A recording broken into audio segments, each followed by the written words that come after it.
여기까지 온 것이 단순한 우연이라고 생각하시나요? 아닙니다. 당신 안에 있는 무언가가 이곳으로 당신을 이끌었습니다. 삶의 경험을 되돌아보고 그 안에 담긴 의미를 찾고자 하는 당신의 마음이요. 이 영상을 끝까지 보신다면 지금까지 흐릿했던 것들이 하나둘 선명해질 것입니다. 당신은 따뜻하고 배려심 깊은 사람입니다. 누군가를 돕는 것이 기쁨이고 자연스럽게 상대를 이해하고 보듬으려 하죠. 하지만 왜 어떤 사람들은 당신의 선의를 당연하게 여기고 심지어 무례하게 대하는 걸까요? 왜 당신이 베푼 친절이 같은 존중으로 되돌아오지 않을까요? 아마도 당신은 친절이 더 깊은 관계를 만들고 존중받고 감사받는 길이라고 믿었을 겁니다. 하지만 현실은 어떠했나요? 때로는 당신의 선의가 무시당하고 이용당하며 심지어 가볍게 여겨졌던 경험도 있었을 겁니다. 이 모든 것이 단순히 운이 나빠서일까요? 아닙니다. 이는 인간 심리에 깊이 뿌리내린 보이지 않는 역학관계 때문입니다. 심리학자 칼 융은 그림자라는 개념을 이야기했습니다. 그림자는 우리 내면의 어두운 부분으로 드러나지 않던 것이 때로는 가장 예기치 못한 방식으로 모습을 드러냅니다. 흥미롭게도 이 그림자는 명확한 한계를 설정하지 않는 사람을 경멸하는 형태로 나타나기도 합니다. 오늘 이 영상에서는 당신의 친절이 왜 때로는 존중을 잃게 만드는지에 대한 5가지 이유를 다룰 것입니다. 그리고 그 이유를 바탕으로 당신의 본래 따뜻한 모습을 잃지 않으면서도 스스로를 지키는 방법을 배워보도록 하겠습니다. 시작하기 전에 아래 볼루션 채널을 구독해주세요. 앞으로도 놓치고 싶지 않은 개인 성장과 영적 성장에 관한 영상들을 받아보실 수 있습니다. 그럼 이제 시작해볼까요? 당신은 상대방에게 존중을 베풀고 이해하며 관대하게 행동합니다. 하지만 이상하게도 누군가는 당신의 마음을 가볍게 여기고 무시하거나 심지어 당신의 선의를 악용하려 들기도 합니다. 우리 모두는 착한 사람이 되는 것이 옳은 일이라고 배워왔습니다. 그런데 왜 그런 친절이 때로는 존중이 아닌 무시로 돌아오는 걸까요? 그 답은 간단합니다. 친절은 항상 고귀한 성품으로만 보이는 것이 아닙니다. 때로는 사람들로 하여금 당신을 쉽게 이용할 기회로 인식되기도 합니다. 이제 당신의 친절이 존중을 잃게 만드는 5가지 이유를 하나씩 살펴보겠습니다. 그리고 이 과정을 통해 당신의 진심과 관대함을 지키면서도 사람들에게 과소평가당하지 않는 방법을 함께 배워보겠습니다. 무한한 친절은 때로 약점으로 여겨질 수 있습니다. 인간은 본능적으로 상대의 한계를 시험하려는 경향이 있습니다. 당신이 언제나 곁에 있어주고 항상 네라고 대답하며 자신의 필요를 제쳐두고 타인의 필요를 우선시한다면 어떤 사람들은 당신을 쉽게 조종할 수 있는 사람으로 인식하기 시작할 것입니다. 심리학에서는 이를 호의 착취 효과라고 부릅니다. 만약 당신이 명확한 경계를 설정하지 않는다면 누구든지 당신의 감정적 영역에 들어와 아무 대가 없이 원하는 것을 가져가려 할 가능성이 높습니다. 사회적, 직업적 상황에서 사람들은 자신의 한계를 분명히 드러내는 사람을 더 존중하는 경향이 있습니다. 반대로 항상 이용 가능한 사람은 그저 필요할 때만 의지할 수 있는 존재로 여겨질 뿐 그 친절에 대한 대가를 돌려주려는 생각은 하지 않게 됩니다. 시간이 지나면 당신의 선의는 악의에서 비롯된 것이 아님에도 불구하고 단순히 당연한 것으로 간주되거나 무시당하기 쉬워집니다. 하지만 여기서 중요한 것은 친절을 멈추라는 것이 아니라는 점입니다. 대신 당신의 한계를 명확히 정의하고 이를 다른 사람들에게 분명히 전달하는 법을 배워야 합니다. 칼 융은 이렇게 말했습니다. 그림자를 알지 못하면 맑은 양심을 가질 수 없다. 융의 이 말은 우리에게 강력한 메시지를 전달합니다. 당신의 친절이 경계를 잃으면 단순히 다른 사람들에게 그것을 악용할 기회를 열어줄 뿐만 아니라 당신 속 깊이 숨겨진 더 단호하고 의식적인 면을 통합할 기회를 놓치게 됩니다. 융의 그림자 개념에 따르면 그림자는 단순히 억압된 충동이나 부정적인 면만을 뜻하지 않습니다.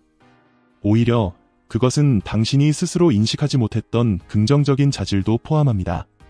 예를 들어 아니오라고 말할 수 있는 능력, 자신의 공간을 지키는 힘 같은 것들이 바로 그 예입니다. 자신의 이타적인 본성을 건강한 자기방어와 균형 잡지 못한다면 사람들은 당신을 내면의 강인함을 가진 사람으로 보지 않고 언제든지 이용 가능한 존재로 여길 가능성이 큽니다. 결론적으로 친절은 당신의 중요한 자질이지만 그것이 당신의 전부가 되어서는 안 됩니다. 친절을 유지하되 단호한 경계를 세우고 그 경계를 지킬 수 있는 용기를 가지세요. 그것이야말로 진정한 내면의 강함을 만드는 첫걸음입니다. 기억하세요. 친절은 강함과 함께할 때 더욱 빛납니다. 당신의 친절은 때로 타인의 불안감을 드러냅니다. 세상에는 친절을 순수하게 받아들이지 못하고 그 이면에 다른 의도가 숨어 있다고 의심하는 사람들이 있습니다. 이는 당신의 친절이 그들 내면의 거울 역할을 하기 때문입니다. 당신의 진심 어린 행동은 그들이 가진 약점을 드러내고 자신은 아무런 대가 없이 베풀 수 없다는 사실을 직시하게 만듭니다. 냉소적이고 불신으로 방어막을 쌓아온 사람들에게 당신의 진정성은 위협으로 다가옵니다. 당신은 그들에게 계산과 이익이 아닌 다른 방식으로 살아갈 수도 있음을 보여주는 존재가 됩니다. 하지만 그들은 이런 깨달음을 받아들이기보다는 무관심하거나 경멸하는 태도로 당신을 밀어내려 합니다. 왜일까요? 어떤 사람들에게는 당신의 관대함이 그들 내면의 깊은 이기심과 해결되지 않은 상처를 마주하게 만드는 불편한 존재로 느껴지기 때문입니다. 그들의 반응은 주로 두 가지 이유에서 비롯됩니다. 첫째, 과거의 상처입니다. 그들은 이전의 부정적인 경험으로 인해 모든 친절 뒤에는 숨겨진 의도가 있을 것이라고 믿습니다. 둘째, 생존 본능입니다. 그들에게는 세상을 살아가기 위해 타인을 불신해야 한다는 강한 신념이 자리 잡고 있습니다. 결과적으로 그들의 본능은 당신의 이타심을 인정하기보다는 폄하하려는 방향으로 작동합니다. 이는 자신들의 냉소적이고 방어적인 세계관을 유지하기 위해 자아를 보호하려는 방법이기도 합니다. 이런 반응이 당신의 잘못은 아닙니다. 그들의 냉소와 무시는 당신의 문제가 아니라 그들 자신의 내면에서 비롯된 것입니다. 칼 융은 그림자를 우리가 인정하기를 거부하는 모든 것을 포함한 심리 속 숨겨진 영역으로 설명했습니다. 당신의 친절이 신뢰를 잃은 사람과 마주칠 때 그들은 본능적으로 다음과 같은 반응을 보입니다. 먼저, 거부입니다. 당신의 이타심은 그들 속에 억눌려 있던 신뢰의 능력을 상기시킵니다. 그리고 이어지는 것은 투사입니다. 그러나 그들은 이를 인정하기보다는 불신이나 적대감의 형태로 당신에게 투사합니다.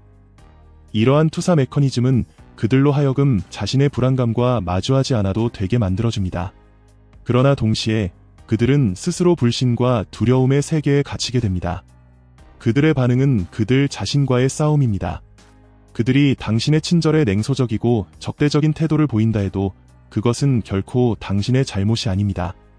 오히려 당신의 이타심이 그들에게 견디기 어려운 진실을 보여주었기 때문에 나타난 반응일 뿐입니다. 기억하세요. 당신의 친절이 그들의 불안을 드러냈다는 사실을 이해하세요. 타인이 당신의 진심을 받아들이지 못하더라도 그것이 당신의 가치를 깎아내리게 두지 마세요.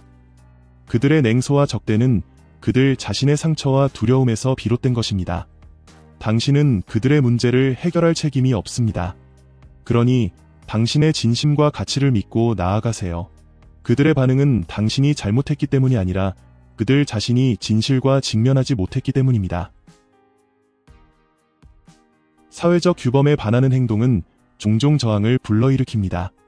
우리는 강인함이 보상받고 경쟁이 성공의 필수 요소로 여겨지는 세상 속에서 살아가고 있습니다. 이런 환경에서 친절하고 관대하며 존중을 중시하는 사람은 때로 이상한 존재로 간주됩니다. 착하게 산다는 것은 단순히 순진하다는 뜻이 아닙니다. 오히려 그것은 자아와 권력의 개임에 참여하지 않겠다는 의식적인 결단입니다. 사람들이 당연하게 여기는 경쟁과 유독한 사회적 역학관계에 휘말리지 않겠다는 선택을 의미합니다. 문제는 대부분의 사람들은 주는 만큼 받는다는 사고방식에 익숙하다는 점입니다. 즉, 호의와 도움은 반드시 상호 교환적이어야 한다는 규범을 따릅니다. 하지만 당신처럼 아무런 대가를 기대하지 않고 행동하는 사람을 만나게 되면 그들의 가치 체계는 혼란에 빠지게 됩니다. 일부는 이를 순진함으로 해석하며 무시하려 합니다. 또 다른 일부는 자신의 사회적 규범이 도전을 받았다고 느껴 위협을 받습니다. 결국 당신의 존재만으로도 그들은 자신이 평생 살아온 방식을 의심하게 됩니다.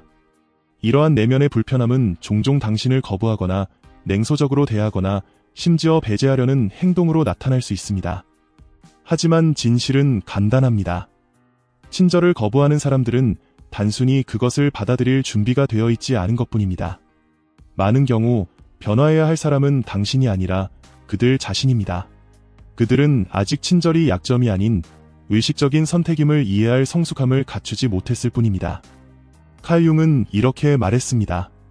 당신이 저항하는 것은 계속해서 당신을 따라다닌다. 이 말은 사회적 역학에서도 그대로 적용됩니다. 당신이 경쟁과 강압적인 권력 관계로 가득한 세상 속에서 진정성을 선택한다면 권력과 기회주의에 익숙한 사람들에게 당신은 불편한 존재가 될 수밖에 없습니다. 당신의 친절은 그들이 억압하거나 숨겨온 내면의 그림자를 마주하게 만듭니다. 당신은 그들이 경쟁과 강인함 뒤에 숨겨둔 진정한 자신을 드러내게 만듭니다. 하지만 이런 진실을 받아들이는 대신 그들은 냉소, 적대감 혹은 배제를 통해 당신을 밀어내려 합니다. 이런 반응은 그들의 내면적 갈등에서 비롯된 것이며 이는 당신의 문제가 아닙니다. 오히려 이는 당신의 진정성이 그들에게 불편한 진실을 드러냈기 때문에 나타난 반응일 뿐입니다. 기억하세요. 타인의 냉소나 배제가 당신의 가치를 깎아내리게 두지 마세요. 당신의 선택은 그들보다 더 깊은 성숙함과 존중에서 비롯된 것입니다. 지금까지 이 영상이 유익하셨다면 친구나 가족과 공유해보세요. 이 메시지가 그들에게도 큰 도움이 될 수 있을 겁니다. 그럼 이제 나머지 2가지 이유를 이어서 살펴보겠습니다. 너그러움은 때때로 희생을 요구하는 초대처럼 여겨질 수 있습니다. 아무런 대가를 바라지 않고 베푸는 사람들은 종종 자신이 원하지 않았던 역할을 떠맡게 됩니다. 항상 곁에 있어야 하고 항상 들어주며 항상 도와줘야 하는 사람이 되는 것이죠. 그리고 당신이 이런 역할에 익숙해질수록 사람들은 당신에게는 아무것도 필요하지 않을 것이라고 믿기 시작합니다. 그 결과 당신의 필요와 감정은 뒷전으로 밀려납니다. 사람들은 당신의 존재를 당연하게 여기며 당신의 시간과 에너지가 마치 끝없이 공급될 수 있는 자원인 것처럼 생각합니다. 심지어 당신은 모든 것을 해결할 수 있는 초능력을 가진 사람처럼 느껴지기도 합니다. 이런 상황은 악순환을 만듭니다. 당신이 더 많은 시간을 내고 더 많은 도움을 줄수록 다른 사람들은 점점 당신의 필요를 고려하지 않게 됩니다. 결국 당신은 주변 사람들에게 항상 의지할 수 있는 존재로 자리 잡게 되고 그들은 당신의 상황이나 감정은 중요하지 않다고 믿게 됩니다. 이런 역학은 당신의 이타심이 고정된 성격의 일부로 여겨지는 순간부터 시작됩니다. 사람들은 당신이 항상 도움을 줄 것이라고 기대하며 당신 역시 무언가를 필요로 할 수 있다는 점을 전혀 생각하지 않게 됩니다. 진실은 이렇습니다. 존중은 단순히 친절함만으로 얻어지는 것이 아닙니다. 존중받으려면 아니요 라고 말할 수 있는 능력이 필요합니다. 당신이 스스로를 보호하지 않는다면 누군가의 버팀목이 되는 것도 오래 지속될 수 없습니다. 나도 시간이 필요합니다. 또는 이번에는 어려울 것 같아요 라고 말하는 것은 덜 관대하거나 이기적이라는 뜻이 아닙니다. 오히려 그것은 자신의 감정적 균형을 존중하는 행동입니다. 칼 융은 이렇게 말했습니다. 누군가 당신에게서 선한 면을 보고 싶다면 그것을 볼 것이고 악한 면을 보고 싶다면 그것을 볼 것이다. 이는 당신보다 그 사람에게 달려있다. 당신이 끊임없이 자신을 내어줄 때 단순히 도움을 주는 것 이상의 메시지를 전달하고 있습니다. 당신은 상대방에게 당신을 어떻게 대해야 할지를 가르치고 있는 것입니다. 만약 당신이 자신의 필요를 한 번도 표현하지 않고 스스로를 희생한다면 주변 사람들은 결국 당신에게는 필요가 없다고 믿게 될 것입니다. 이것이 바로 너그러움의 그림자입니다. 당신은 점점 눈에 보이지 않는 존재가 되고 당신이 줄 수 있는 것에만 의존하는 존재로 전락할 위험에 처합니다. 그러나 진정한 이타심은 자기 자신을 희생하는 것이 아닙니다. 그것은 자신을 잃지 않고도 베푸는 방법을 아는 것입니다. 언제 베풀어야 하고 언제 자신의 필요를 우선해야 할지 아는 것입니다. 아니요 라고 말할 수 있는 용기는 당신의 너그러움을 약화시키는 것이 아닙니다. 오히려 그것은 당신의 진정성을 강화시키는 중요한 요소입니다. 당신의 시간을 존중하고 당신의 에너지를 아끼며 스스로를 돌보는 방식으로 친절을 실천하세요. 기억하세요. 자신을 돌보는 것은 이기적인 행동이 아닙니다. 그것은 당신이 다른 사람들에게 더욱 건강하고 진실한 방식으로 다가갈 수 있도록 해주는 첫걸음입니다. 당신의 끝없는 헌신은 친절함의 가치를 평가절하하게 만듭니다. 언제나 손쉽게 접근할 수 있는 것은 감사함을 잃기 마련입니다. 이 원칙은 인간관계에서도 동일하게 적용됩니다. 만약 주변 사람들이 당신이 항상 곁에 있고 아무런 대가 없이 도움을 줄 준비가 되어 있다는 것을 알게 된다면 당신의 존재 가치를 인식하지 못할 위험이 있습니다. 이것은 이기적인 사람이 되라는 말이 아닙니다. 오히려 친절은 감정적 비용이 들며 의식적으로 베풀어야 한다는 점을 잊지 말라는 이야기입니다. 칼 융은 빛과 그림자의 균형이 조화롭고 건강한 삶을 위해 필수적이라고 말했습니다. 만약 당신이 경계 없이 스스로의 한계를 무시하며 끊임없이 베풀기만 한다면 당신의 친절은 결국 고통의 원천이 될 위험이 있습니다. 사람들은 항상 쉽게 이용할 수 있는 것을 당연하게 여깁니다. 당신이 늘 도와줄 준비가 되어 있다면 당신의 도움은 감사받는 행동이 아니라 습관적으로 기대되는 일이 될 수 있습니다. 그 결과 당신은 점점 공허함과 피로감을 느끼게 되고 심지어는 사람들이 당신의 노력을 알아주지 않는다고 여겨 원망으로 이어질 수도 있습니다. 해결책은 간단합니다. 친절은 의식적으로 베풀 때에만 진정한 가치를 가집니다. 도움을 준다는 것은 곧 항상 이용 가능해야 한다는 뜻이 아닙니다. 오히려 언제, 누구에게 도움을 줄 것인지 스스로 선택하는 것입니다. 진정한 친절의 가치는 한계를 알고 그것을 지키는 데 있습니다. 무조건적으로 그리고 대가 없이 도움을 주는 것은 자신도 모르게 자신의 친절을 희생시키는 결과를 낳을 수 있습니다. 칼 융은 이렇게 말했습니다. 빛과 그림자의 균형이 조화를 만든다. 만약 당신이 자신의 한계와 가치를 인식하지 못한 채 친절을 베푼다면 그 친절은 결국 그림자를 들이우게 됩니다. 첫째, 지친 마음. 끝없는 헌신은 결국 당신을 고갈시키고 맙니다. 둘째, 원망. 당신의 노력을 알아주지 않는 사람들에 대한 불만이 서서히 쌓이게 됩니다. 셋째, 저평가. 당신의 친절은 당연한 것으로 여겨지며 더 이상 그 가치를 인정받지 못하게 됩니다. 진정한 존중은 단순히 항상 곁에 있어주는 태도에서 오는 것이 아닙니다. 오히려 베풀음을 조절할 줄 알고 필요할 때 아니요 라고 말할 줄 아는 용기에서 비롯됩니다. 스스로의 경계를 존중하고 자신의 가치를 지키는 법을 배우세요. 그것이 친절을 지속 가능하게 만드는 가장 중요한 방법입니다.